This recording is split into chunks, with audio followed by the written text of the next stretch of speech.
Welcome to the Mindful Business Podcast, where we have conversations about building businesses while prioritizing our mental and physical health. In today's episode, I sit down with Sasha Hunt, the co-owner of Epstein Hunt Physiotherapy. Sasha and I discuss her journey in building her practice and navigating the challenges while building a successful business. Sash, hey. Thank you so much for joining the Mindful Business Podcast. Absolute pleasure. I'm so excited to be here. Do you want to walk us through how you became a private practitioner and what that journey has looked like for you? Yeah, sure. So I think just to start, I think just owning a business and working in healthcare is something that's really awesome, but I think really hard. And I think there's a lot of pressure on people as a healthcare practitioner to self-pressure, really help treat patients as best as you can and do the best that you can. And we generally love our patients and want our patients to get better. And then just a lot of responsibility on treating patients as well. And Is there quite an emotional investment in being a practitioner? Yeah, I think so. I mean, I'm spending 45 minutes with a person at a time. So you genuinely create a relationship with the person, and a lot of stuff can come out during that session that, it's very natural, so some people will speak, some people won't speak. Yeah. There is a lot of emotional investment. And I think as a person who's in healthcare, generally we want to help our patients. So there is investment in, I want to fix you and I want to see what we can do to improve your state of being. So I do think there's a lot of that. But I think when we're starting off as practice owners, and certainly when I didn't understand what owning a business meant at all, not even in the slightest. So, and that's not something that they touch on when they're teaching you. They're teaching you to be a healthcare practitioner, but to be a private practice owner and therefore business owner, is that something that they touch on at all? There's a section that they do in fourth year that's on practice management. Right. But it's really, I don't know. I think you don't understand it until you're in it. It's too nuanced until you experience it. And I think you're grappling with fourth year. You're not thinking about, there's still ComServe to happen. You're going to be employed by somebody else. And then you're going to only have your private practice. Yeah. So in university, it's there. Practice management is discussed. But I'm not sure how much we internalize. But I think if you are someone who is really... you look at what's going on out there. There's lots of practice management education. So there's a lot of CPD courses. There's a lot of online work. There's a lot of mentorship that you can ask for. Sure. So, so there's a lot of help that you can get. And maybe it doesn't come from practice management specifically. It can come from friends and family or an HR or, there's lots of programs out there that can help boost your business. So I think it's just looking into what the resources available and where is it that you need the help. So Perla and I, we are hopefully great physios, and we really... I can attest to that. You really helped me. So Thank you. And we do a lot of courses. I think on average, we're doing 4 courses a year each. So it's our practice is based off on education and really pushing yourself as a physio because that's how we grow, right? But then obviously, that's what we know, but we don't necessarily know how to run a business and, those sort of things. I was going to say, you're running a practice, and on top of running a practice, essentially running a business, dealing with clients and patients, on top of that, you're also doing courses. That's a lot to be managing throughout the year. Yeah, it is a lot. But I think our practice structure, because we have quite a few physios, allows everyone to, step in and take control of, if you're on leave and you're at a course, we need to all help out here. So you work together to make sure that you maintain this. We really work together. So our practice is very close with each other. Was it always like that, working to maintain the balance, or has it been a journey getting there? It's been an absolute journey. Right. So absolute journey. So, when Perla and I started off together and we joined in 2021 officially, she was actually a mentor of mine. And then we joined just because it's how circumstances worked out. We were killing ourselves working. We were working from 7 till 5, then still doing billing afterwards, patient forms, submitting to Discovery. We had a lady who was helping us and she eventually turned around and was like, guys, this is too much for me to deal with, because we then brought in other physios to help us, because thank God we're so lucky and so blessed that our practice was just growing. So we did employ other physios as well. And then we needed to sort out contracts and UIF and all that insurance stuff that goes on behind the scenes. Yeah, and now you're an employer as well. Now we're an employer. Yeah, you're not self-employed. You're not just a business owner. You're an employer exactly. now. You have other people that you're responsible for. Yeah. And so Perla and I were just absolutely working like Were you a crazy. bit in over your heads, do you think? Beyond. Yeah. And there were so many things that we made. I think we went through like 3 or 4 different accounting people because you don't really know what you're looking for until you find the right people. Sure. And, people keep saying, oh, you don't want to, that, you want to push it down the road, you don't want to hit that target. But when it comes and you're not ready for it, you have to do it. You have to pivot, yeah. Yeah, and I think, when you're in that industry, you don't realize healthcare professionals know absolutely nothing about finance. Right. It's not just healthcare professionals. I know absolutely nothing about finance. Crazy. I'm very transparent about that. I didn't even really pass accounting in like grade 9, really. So I knew nothing, and I'm learning so much about finance. I've actually got a meeting with my accountant next week to go through expenses, income, like how is everything balancing. So good, yeah. It's a lot to figure out, but I think that at least what I like from your journey is your practice is incredibly successful and you've seen amazing growth, but it hadn't been perfect from the beginning. No, definitely. And I like that. I think that it's important for people to see that it is a journey and it can be messy, but there is success and growth and achievement at the end of it and throughout in little ways. But just because it's messy to begin with doesn't mean it doesn't work. It can be, it's not a disaster at the end of the day. Yeah. I agree with you. Yeah. Because there was a stage where we had no accountant. We had like a bookkeeper doing our billing. There were 4 diaries. So 4 diaries of people seeing 10 to 12 patients, even 14 patients if the sessions are shorter a day. Like that is a lot of billing to do. And then making sure people are actually paying you, applying for extra funds for people, then doing all the accounting and stuff. So the biggest thing I can say is as a private practice owner, it's expensive, but outsource. Seriously, we are professionals in physios. We are not professionals in billing and accounting and medical aid. So find other people to do that work. I'm a big believer in stay in your lane. Yeah. In a good way. I think stay in your lane can kind of come as an insult sometimes.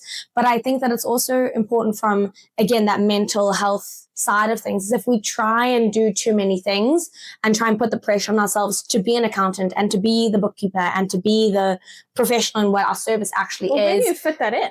Exactly. But then that's the thing, is that we try to wear all these hats, and it is an investment to outsource, but it's worthwhile. I am a very big believer in, if I can afford it, even if it's a little bit of a stretch, it's worth it if it keeps me and my mental health in check, because then it's sustainable. Yeah. If you wear all these hats and you push yourself, it's not sustainable, and then you crash out anyway. So then what was the point? Yeah. And you talk about sustainable, and I completely agree with that, because you can only see so many patients in a day. So from 7 until 5, you can see X amount of patients. So the rest of your time has to be then done in the evening, right? Or on weekends. And something my aunt has taught me is you need to have a hard stop at the end of the day. Right. Like, what is your full stop that you are, that's it. It's non-negotiable. Non-negotiable. Yeah. And each person will have something different. For me, it's when I just fill in my diary for the day after I've done gym, and that's it. I will not respond to any more unless it's something urgent. I will not respond. You've got to have boundaries. Yeah, I will not do any more work. That is it. And I think we brought on HR to help Perla and I, because we were drowning. We were absolutely drowning. The bookkeeper was amazing, and she, unfortunately, our practice scaled too quickly, and we had to find new accountants. We had to find a new billing system. We changed our diaries. Literally, there was so much change that happened. It's like a whole overhaul, essentially. Literally. And so HR came in and just said, guys, this is not working. You two are killing yourselves. And so we then decided that we're going to take a day each a week. So Perla takes 2 half days in the afternoons because she has 4 kids. So then she can go to like netball or, whatever her kids are needing. Pick them up from school, things like that. Exactly. Yeah.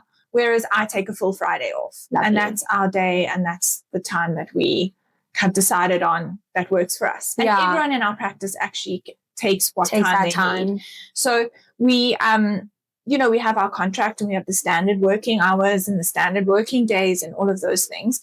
But if someone needs leave, they come and ask for it, and we give it to them, and then they work what hours work for them. And then that's when HR is really helpful as well, because it's not us that's sitting there discussing what works and what doesn't work, but it's someone there who's facilitating a neutral body. Like, what's best for you? What's best for us? How does it work? Having a bit of that middleman is healthy, because then as well, she's got an objective approach, and the objective is balance for the business, and making sure that everyone is prioritized and everyone can have sustainable working hours and, you know, keep the energy up, which is amazing. Because as a physio, you're billing for what you do, right? Yeah. It's not like you can spend X amount of hours and get through a huge amount of work and then, you know, like you can only bill what you can see. Exactly. So often as a new physio, you just want to work hard because you're starting to earn now. Do you think that you pushed too hard in the beginning? For sure. Yeah. For sure. And I think I did, I think a lot of people do that. We dive kind of head first and we just roll without putting in the framework to keep it sustainable. I was just about to say, I think you don't know it until you're in it. Yeah. It's part of the learning experience. It is. But I think if you at least have something or somebody or some sort of support that can help you, guide you into that position. So having Perla as a partner was really great, because it was getting to the point where we were even struggling to communicate because both of us were just so depleted. Yeah. And I make it sound like there was this big scene, but it actually wasn't. It's actually just this gentle little thing that, you know, all of a sudden you're like, whoa, what's going on here? Yeah, and I think our staff were working really hard and we were really concerned about that. And of course, you know, patients need to be seen. Yeah. Work still needs to get done. Work needs to get done, but there's no ways that you can be an effective physio if you are overworked and exhausted and depleted in yourself. There's no ways. Yeah. So taking the Friday, has that been like, as soon as you started implementing that rule, did you feel the shift? So it was hard. Really? I'd be like, oh, let me just fit you in. I'll see you. Or let me just do this, you know, I'll fit you in. And then it got better that I wasn't seeing people, but then I was still doing my admin. Right. And so there are Fridays that I still do my admin because that's what time I have. I think flexibility is important. Yeah. Right? We've got boundaries and you've given yourself that space to, if you need to, like really need to, if you want to, you've got it. But sometimes it's you do need to just tap in just for a little bit. I wouldn't say completely disregard the day off and work the whole way through, because then what was the point? Yeah. But I think the same way we put pressure on ourselves to push, when we put boundaries in, we put so much pressure on ourselves to stick to those boundaries that it starts stressing us out. Yeah. And that's the opposite of the purpose of it. For sure. Yeah. So a bit of is meant to assist you, right? Yes. So if you have a lot of paperwork that needs to be done, then do it on your Friday. Yeah. And I think as a business owner, there's always something that you need to respond to. So I think it's also like, you know, on the afternoons that Perla's off, I'm a little bit more hands-on. I need to reply to the accountant. I need to do this. I need to do that. On the days when I'm off, she needs to be a little bit more hands-on. But there are times where it's something that's my responsibility that I do need to sort out. Yeah.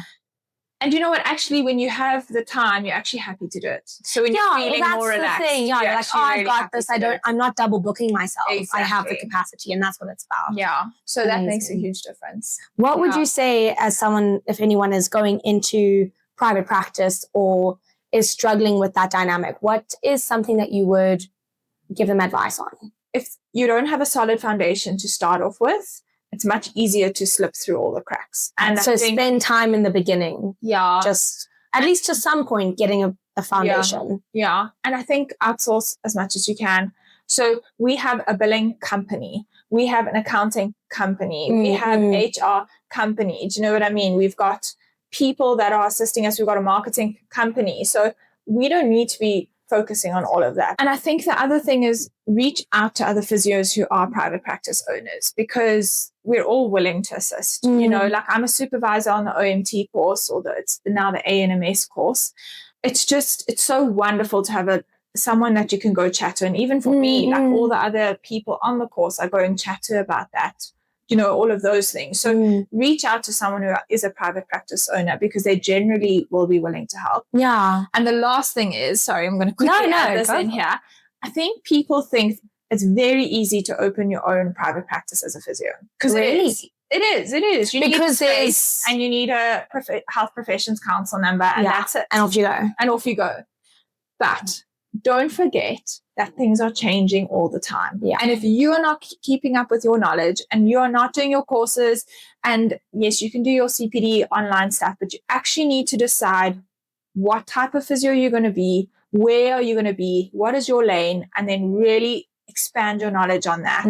Because I think when you're alone, it's very easy to do what you've always done and treat the way you've always treated. Kind of just get stuck in the same lulling approach. Yeah, because there's no one to sort of bounce ideas off. And so try and create a community where you can bounce ideas off. I love it. So that's really, really important. Awesome. I think you were mentioning as well, like tapping into people's knowledge. Mentorship is so big in community.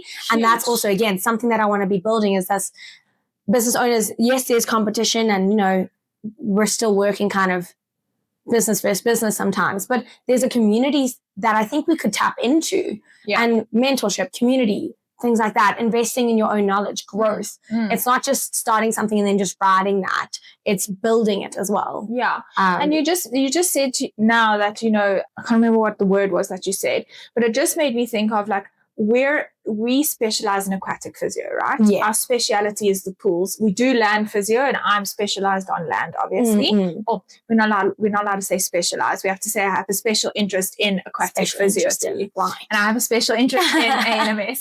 So so you were saying that, you know, it's competition between everybody else. Yes. But is it really? Because if a patient comes to you and they have X, Y, and Z wrong, I'm either the right physio to sort it out or you're not referred to somebody else. And that works even in my sense of the business too, is that even in the creative field, people do think, well, you know, agency versus agency, creative versus creative. I have my own skill set. Yeah. And then I have clients that need something else. So instead of this whole, I'm not going to tell, you know, another colleague or person that I know who runs their business, their creative agency, about my client because I don't want the challenge. They have a completely different service offering, or maybe some of it overlaps, but we can work together. And that's something that we've been building in the last couple of years. Yeah. I've got 3 creative partners who I work on one phase of a business or a project, and then I give it to them and then they give it back. And it's this collaboration. And I think that it's so nice. And I didn't know that was a thing when I first started. It was more of this competition, and you kind of guide your clients like, you know, they're your lifeblood. But this collaboration has opened so many more doors, and that's something that I encourage a lot, is collaboration. So it's nice to see that it can apply in different industries as well. Yeah, and I think maybe back in the day physio was very, you know, like this, but certainly the people that I've surrounded myself in the other practices, there's a practice literally 1 street over from us. Yeah. We refer to each other all the time. Do you think that as business owners and professionals, we've realized that we can't do it all alone and we don't have to do it all alone? So there's this newfound thing of, I need help and there's nothing wrong with it, or let's work together and grow in that. Like that sense of competition is maybe fading a little bit and the community is growing. I hope so. I really, really hope so. I think there's an element of ego attached to it. For me, usually. Don't even get me started on ego. Yeah. That's a massive, massive part of it. I think that's a whole other story. A whole other conversation, Thank you for listening to the Mindful Business Podcast. If this resonates with you, please follow along, share it with a friend or a family member who you think could benefit from it. Leave a review, a comment, a question. I'd love to hear from you. What are you struggling with? What do you want to know about? Also, don't forget to take a break today. You're allowed to go at your own pace. See you next time.